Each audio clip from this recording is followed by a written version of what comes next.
we're going to run through just a couple things. I mean, you guys have putters, and we're going to talk about throwing putters, putting putters, all of that. We're going to give you guys kind of a good rundown so you guys can go tackle this event. We're going to have plenty of team members who are going to be able to give you guys some feedback on things that we do to throw putters. We'll open up to a few questions, but I feel like you guys are really going to want to get out and throw these things.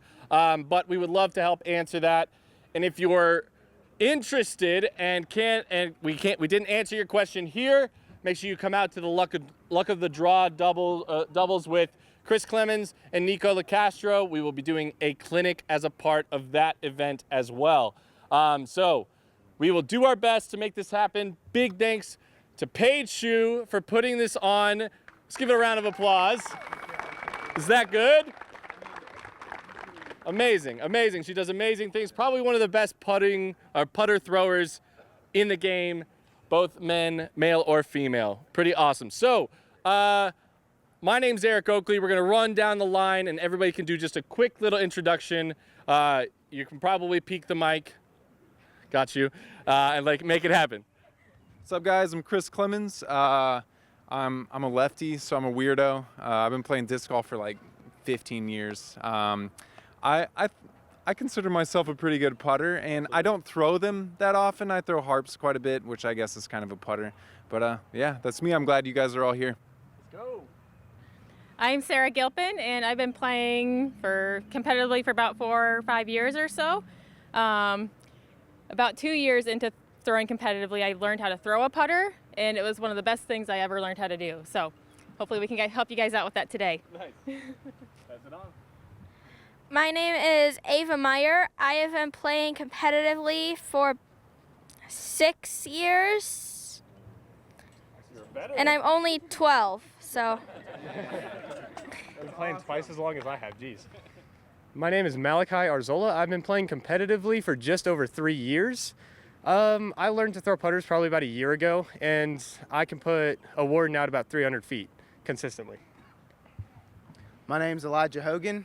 I've been playing for almost 8 years, and I usually like overstable putters, so we'll see how this goes with the deputy. Makes sense of why you grabbed the harp. All right, you guys feel free to get closer because it is hard to hear because of this wind and everything. So if you guys want to get a little bit closer, we can make it happen. So, I mean, Sarah touched on it briefly, but the use of throwing a putter can be an amazing tool, but it can be a deadly weapon on the course. And I think it doesn't get used enough. You constantly hear pros talking about throwing putters as a way to teach you how to throw. And it stands up because it's going to expose your flaws, both on a backhand and a forehand, and is going to help you elevate your game. Because the moment you start making a neutral putter fly straight and get some distance out of it, you're gonna have much more control when you step up to those mid-ranges, fairway drivers, and distance drivers. So that's why we talk about it a lot.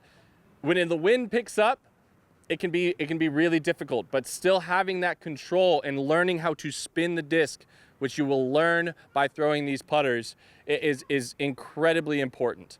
So challenge yourself by throwing more putters. When you have the opportunity to throw, you'd usually throw your normal Justice little sidearm approach, get used to throwing that backhand putter approach. Because you never know when you're going to be in a situation where you don't have that sidearm approach. There's something blocking it, and you have to be able to throw that backhand putter. So expand yourself and work on it. So I'm going to have each one of us give a quick tip about what they think about when they throw putters and things that have worked to help improve their putter throwing. It's so many. And then we'll do one more tip about putting itself. But we're going to run through the throwing of putters first. For me, I like to keep a fan grip, and I like to think about spinning the disc a little bit more. Anybody who's played catch with a Frisbee, a bite, or what's ours called? Beetle? The Beetle? No, what's our ultimate? Aviator. Hey-o. It teaches you how to really control the disc and kind of help the disc glide.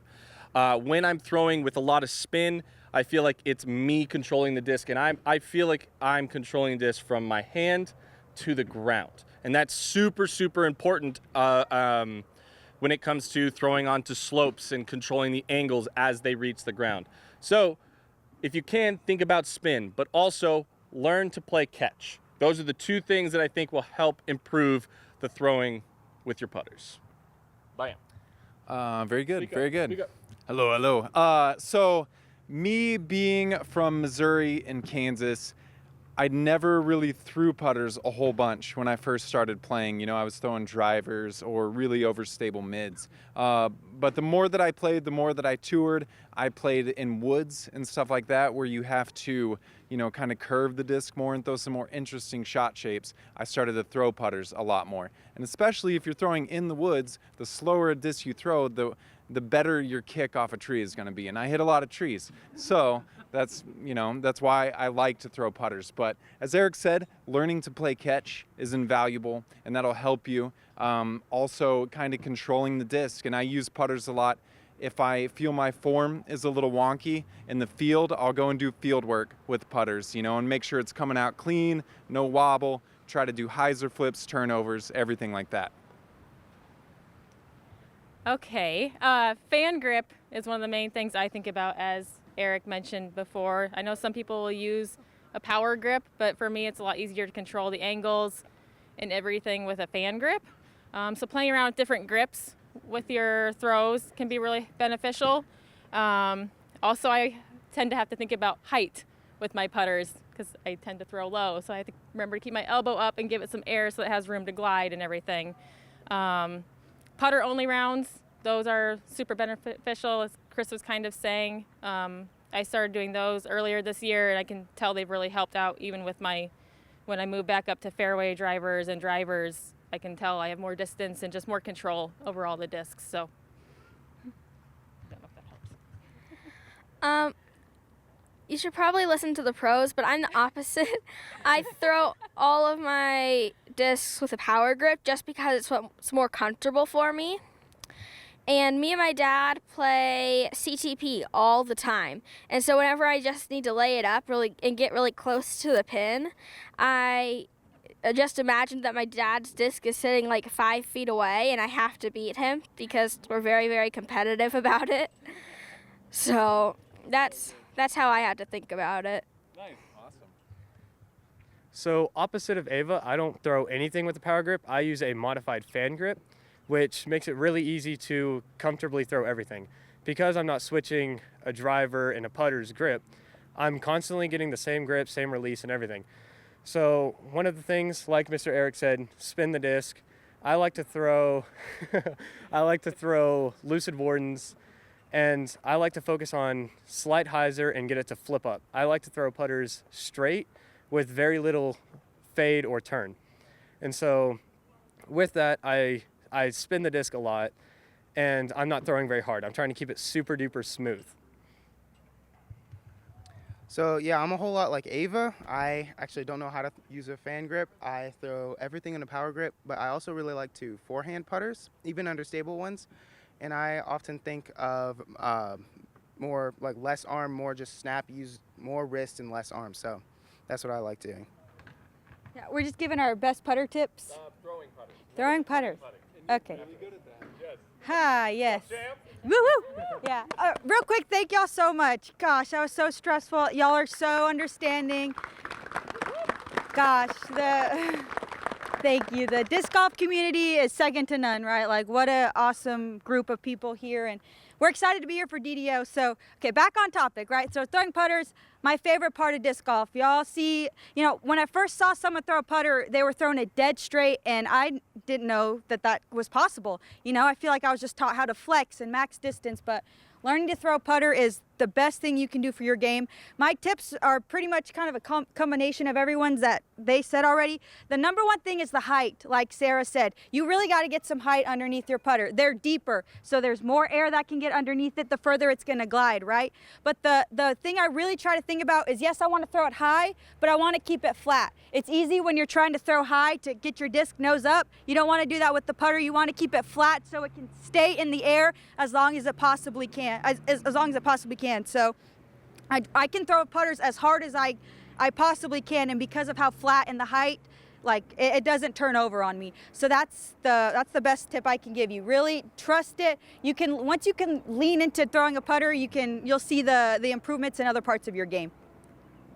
And I power grip as well. It's weird, but it's just what I'm comfortable. It's all about what's comfortable to you. Ultimately, whether you're throwing putters or ripping a drive, whatever's comfortable for you, that's a good basis to start off of, and you can develop from there.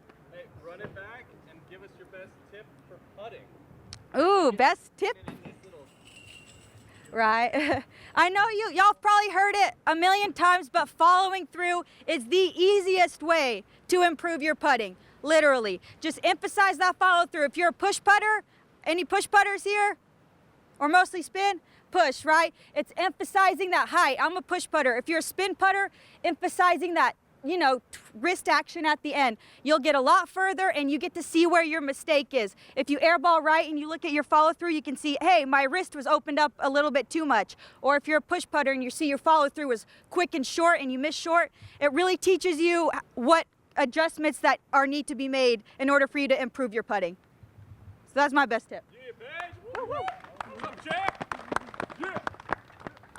So for putting, this is a topic I'm not really good at putting, and something I'm still trying to work on. So just don't let it frustrate you. I actually have a list of like different tips of like what to do if I'm pulling my putt right or left or whatever, and so I can look back at that list and then get myself back on track. And just don't let it frustrate you. Just keep practicing and keep being positive. Love it. Love it. So one thing I was taught whenever I first started putting, and what really helped with my putting is, yes sir. So one thing that really helped me elevate my putting is whenever I'm follow through and shake hands with the center pole or whatever you're aiming at. So when you follow through, you want your hand to open up at whatever you're aiming at, which for me is the pole. So I want my hand to open up right at the center pole, and whenever I do that, I'm not going to miss left or right. I'm going to miss short or high. And so that really helps me eliminate left or right movement. So it was a long time ago, but I was at a putting clinic, and he said something, the person who was doing the clinic said something very helpful, that you have to pose for the picture, to leave your hand right where you want it to release, because that helps you see, I went this way, oh, that's what happened, or my putt hyzered way too much, oh, that's because my hand's like this. So that's my best tip. I like it. Nice. I think having a routine and one that you can stick to is probably one of the biggest things. And then for me, I just, like they were saying, focus on the dead center pole. I usually will pick like a chain link right in the middle, and that's all I'm looking at, and just hyper focused on that point. And then I just use my legs and push forward on the line and just have faith in my skill and hope it goes in. Awesome. That's good. I like it. For me, my biggest thing on putting is confidence. And if I'm confident that I'm going to make the putt, I usually do. I don't want to second guess or think about missing, or man, you've been rolling your wrists lately, or you've been hyzering it out. If I'm confident, I'm going to make it. And if you are consistent, that leads to confidence. So practicing, even if it's a little bit every day, even 10 minutes, whatever, even if I putt in a hotel room, I'm putting into a chair if I can't go outside late at night. And I mean, just confidence and consistency is key for putting. Absolutely. So to kind of touch on what everyone has said, they've talked about routines, we've talked about learning, you're posing, following through. That all comes from practice. I know that's probably the last thing you want to hear is like, how do I get better at putting? Putt a lot. Get really good and go to a basket. Putt and putt and putt and putt. Now, with that, to build on what Sarah was saying about routine, you have to build a routine. You have to try and make every single putt feel the same. Some putters, and you'll need to learn how to incorporate your legs as a good part of it, because you don't realize you can't just spin the disc and expect a positive result or a consistent result. But if you get your body moving together, you can start to build that muscle memory to improve your putting. And all that comes from is from putting the time in on the practice green. Now, when doing that, do not practice 40 footers. Do not practice 50 footers. 10, 15, 20 footers. That's where you make up the most of your strokes. Think about rounds that you've played that you missed a couple 20 footers. You're like, my round would have been really good if I missed those couple 20 footers. Well, what were you practicing leading up to that tournament? Were you the guy who was standing in the parking lot throwing putts to this basket, making 1 out of 100? Then don't be that person. Be the person who's there, seeing the result, seeing the positive, feeling that putt out, and making it work. Another thing a lot of practice putting can do, it can build your confidence in the wind. You're out here in Kansas, you're gonna get wind, and you need to understand what is going to happen to the disc. You need to understand how you're going to maybe make a micro adjustment to make that putt. And usually it's not much. I think about a little extra spin to help make it happen. So get out, practice, build that routine, use your legs, follow through, pose for the picture, and don't get down on yourself. I love that one. That was great. So we're gonna open up to about 3 or 4 questions because I feel like you guys wanna go throw, right? Absolutely, absolutely. So if you guys have any direct questions to ask us about putting or throwing putters, let's hear it. Bam. So this is mainly for Paige. So Yeah. It's Send it down there. the height on it and keeping it flat. What's the best way to control the nosing? Because it's nose up or nose down into the ground when I try and do any height on it. Interesting. You know, a lot of it's practice. Ultimately, sometimes it's kind of hard to articulate. Can I see a disc real quick? Yeah. So I don't know. My dad always taught me like it's like you're throwing or you're dealing out cards, right? You're not like dealing them up or dealing them down. You're keeping it flat. It's just something I'm consciously aware of, just making sure it's flat. And again, the muscle memory of me doing it over and over and over again is the best advice I could give you. Anybody else have a better answer? Yeah? All right. When I very first started playing, someone said pretend that there's a glass of milk on the disc, and so keep it flat and don't make sure the milk doesn't spill. That's just a. That's a good idea. A couple more hands over here. Go back Here. Are you putting into the wind? Yeah, I'll take this one real quick. So, impossible. Lower your expectations. Like yeah. Emerson, get out here then. Come on, dude. Didn't even know you were back there. I thought you were just a kid at the park. I'm just kidding. Too easy. Never been made. That joke's never been made before. Hit it. So I'm from Texas. It gets windy all the time. Not as windy as it is here. Who asked the question? He's right there. You did. Okay. So I have a lot of experience putting in the wind, and where I just came from, it wasn't windy, and I was jamming it in there. I was putting hard. I got out there today, and I started doing that, and it just goes off, goes up, down. So slow down your tempo, slow down your arm, and get more spin on it. And if you have smooth, controlled, slow spin, it will glide through the wind better than firing it in there. Because when you fire it in there, there's a torque on your putter, which makes it wobble, and all it takes is a little bit of wobble and that disc is gone. I mean, we've all seen the video where the guys at GBO, he's putting from this far away, he's shaking, the basket's moving, he puts at the basket, it goes right here, it goes like this, it goes like all the way to the baseball field. And if he would have just, I mean, it was like 60-mile-an-hour wind, so. If he would have just worked out, maybe he would have been. Yeah, if he would have laid up from 5 feet away, he would have been fine. But how I would have done that is I would have picked somewhere low on the basket, not high, like 5 links up, so like 4 inches over the band. This is into a headwind, which is from every direction in Kansas. I would pick that link, and I would slowly put my arm to it and just try to glide the disc into the chains, and after it hits the chains, it's up to the disc golf gods if it wants to stay in or not. What about putting in a tailwind? Anything changed for you? So Out. Normally, so I have a really like weird putt. Don't putt like me. Listen to these people when they're telling you how to putt. No one taught me how to putt like that. I just developed it. But with any kind of spin putt, I can't really give tips on pitch putting because I don't do it. A tailwind, it's still gonna drop. So I don't aim at the band, because if I aim at the band, I'm probably gonna hit it. So I aim like 3 inches below it, 3 links, right there, exactly. So I aim at that one. So if I don't get the anticipated drop, it hits high in the center and still has a good chance of staying in, because the tailwind's just gonna push it into the basket.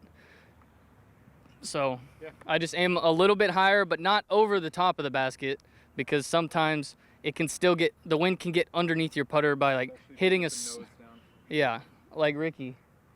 Yeah.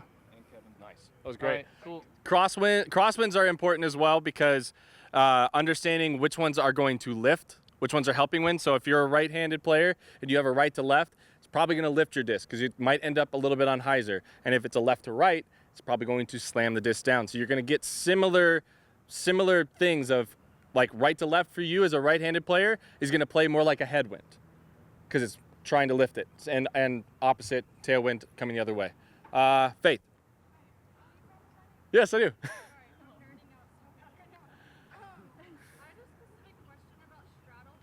Okay.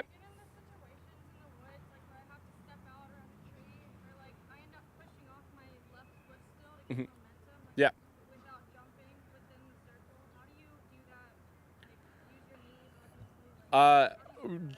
I actually, it's something that Zach Melton, who's a big idiot who just showed up late. Everybody point, laugh. I'm kidding. Actually, boo, boo. But he talks to me a lot, because he has a straddle putt. I've moved to a straddle putt as well. To not get off those legs is because if you're used to a staggered stance, you're probably used to getting that off of that back leg. You need to really get in here and just practice it. So when you go to your next session of putting, really focus on straddle putting. And this is where really dipping in low, like load everything in, bend your knees, and get used to this. And I feel like what's helped me, especially when I'm missing putts, and to get my full extension, I say get on your toes. And I get up. That's the extension point. Rather than this, it's this. I'm really making sure, and me getting onto my toes is making sure my legs are now completely involved in the putt. Put some time in. Just practice it. Make sure you're at a practice basket. Be 25 feet away and move to a straddle after you throw 2 normal putts. Throw some straddle putts. It'll help a lot. Awesome. Let's go right here. Is there ever a time that you disc up on a putt? Yeah, Kansas wind. Absolutely. Yeah. Absolutely. I feel like a lot of us have probably putt with a Justice, a Fallon. Harps are great putters. I feel like it absolutely. Read the situation and practice it. That's good. Putting upside down. Yes, talk about putting upside down. Chris uses this. Well, the person who taught me was Russ Burns, a disc golf monkey from Springfield, Missouri. But Andrew Presnell actually uses putting upside down a lot. And I think every time he does it, he's like, okay, I think he's done it now like 28 times in the last 5 years. And he's made all of them. And putting upside down, your disc never lifts. It will never lift in a headwind. So you have to throw it super hard, and it always just hyzers. For me, for you guys, it would just hyzer and just fall. And so I use it a lot. Or if I'm not necessarily putting upside down, I'll slide it on the ground upside down, a Scooby. Another concept to think about when I do my tap-ins, I do. Yeah, tapping in, especially in this wind, is if a putt comes in this way, turns this way, the wind can get under it and might toss it out, or it comes this way and gets tossed out, where if you're putting upside down, it's already dropping and it kind of goes in and it's already making its way down. It's something that I noticed actually just yesterday. Was at Gold, put it to about 10 feet away, threw my putt in normal way, right in my face, right back at me. I was like, what just happened? And then I threw one upside down, down and in. It was really easy. Emerson, you had a question. Why do you keep switching putters? Why do I keep switching putters? I got nothing good for you. I'm a flavor of the week kind of guy, I guess. Confidence. Yeah. But so we'll be hanging around for a little bit, and we'll answer some more questions. You guys can come up and ask us individually, but we should run it back and get this going. Forehanding putters. We'll touch on that real quick. Forehanding putters as a tool to help build your forehand is really good, and trusting that there's going to be situations where you need to understand how much power you can put on it. And usually that comes from playing catch and making use of it. I know a lot of people will say the harp is a putter. It's not. Sorry about it. Hey, I know. But it is a wonderful, slow approach disc that works to help teach you how to throw those forehands. But use it, practice it, make use of it, because too often you need just a soft ante. And I think what I see the most common mistake is players will put too much angle or too much snap on it, and then it cut rolls, where it's all about touch and finesse, where you can really get a lot of good practice from playing catch and controlling the disc. Because you all know putters don't like to be thrown as hard as you possibly can. They like to be smoothed out and let them fly, and that'll help in those approaches, especially on the forehand. But yes, we are going to let this putting challenge start. I think Paige is antsy to get it going. Make sure you guys check out Emerson's got a bunch of stuff for sale. Paige has exclusive Lucid X judges over there that you're only going to be able to get here. So make sure you guys pick one of those up. Come out to all the events that are happening this week. Good luck, have fun, and be dynamic.